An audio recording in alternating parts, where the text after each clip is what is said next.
निसूह एक ऐसा मर्द था जो औरतों जैसा दिखाई देता था।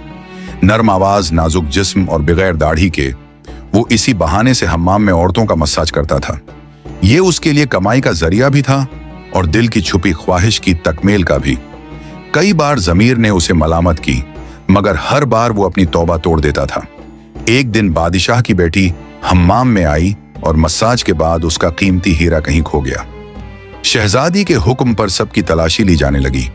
निसूह बदनामी और शर्मिंदगी के खौफ से एक कोने में छुप गया।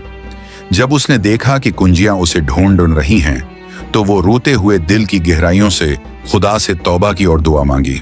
ए अल्लाह, मैं वादा करता हूं कि आज के बाद कभी ये गुनाह नहीं करूंगा, मेरी इज्जत बचा ले। उसकी दुआ अभी खत्म भी नहीं हुई थी कि बाहर से आवाज आई, निसू को छोड़ दो, हीरे मिल गए हैं। निसू की आंखों में आंसू थे और दिल में इत्मीनान। उसने शहजादी से इजाजत ली और घर वापस आ गया। निसूह जान गया था कि अब उस शहर में रहना मुमकिन नहीं जहां की औरतें अब भी उसे चाहती थीं। उसने अपनी तमाम नाजायज कमाई गरीबों में बांट दी और शहर छोड़कर एक वीरान पहाड़ी पर चला गया। वहां वो अल्लाह की इबादत में मसरूफ हो गया। एक दिन उसे एक भैंस नजर आई जो घास चर रही थी।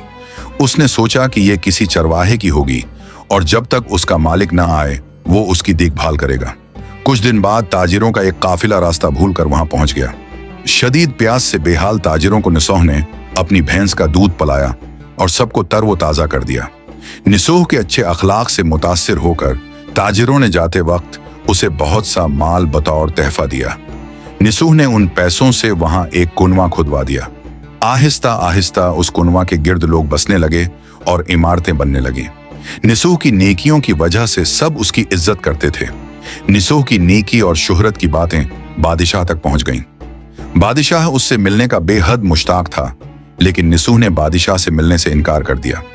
इस बेनियाजी ने बादशाह की मिलने की चाहत और बढ़ा दी और उसने खुद निसूह से मिलने का फैसला किया।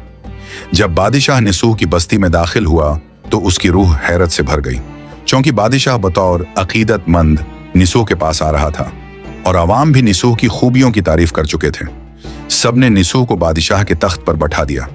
निसूह ने इंसाफ का निजाम कायम किया और उसी शहजादी से शादी कर ली जिसकी गहरी नसीहत की वजह से उसे हिदायत मिली थी। एक दिन एक आदमी दरबार में आया और अपनी गुमशुदा भैंस का जिक्र किया। निसूह ने मुस्कुराकर कहा, तुम्हारी भैंस मेरे पास है और आज जो कुछ मेरे पास है वो सब उसी की वजह से है। इस पर वो आदमी बोला, ऐ निसूह, जान लो कि मैं इंसान नहीं हूं और न वो जानवर भैंस है। हम दो फरिश्ते थे जो तुम्हारा इम्तिहान लेने आए थे।